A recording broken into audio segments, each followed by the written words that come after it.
ಬಳಿಯಲೆ ಬಂಗಾರ ಇರುವಾಗ ಅದನ್ನು ನೋಡದೆ ಅಲೆಯುತ್ತ ದಿನ ಬಳಲಿದೆ, ಕಣ್ಣೀಗ ತೆರೆಯಿತು.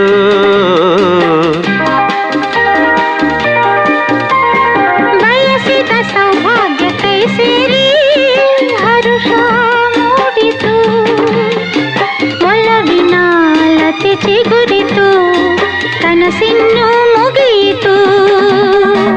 ಇನ್ನೆಂದು ನಿನ್ನನ್ನು ಚೆಲುವೆ ಬಿಡಲಾರೆನಾ.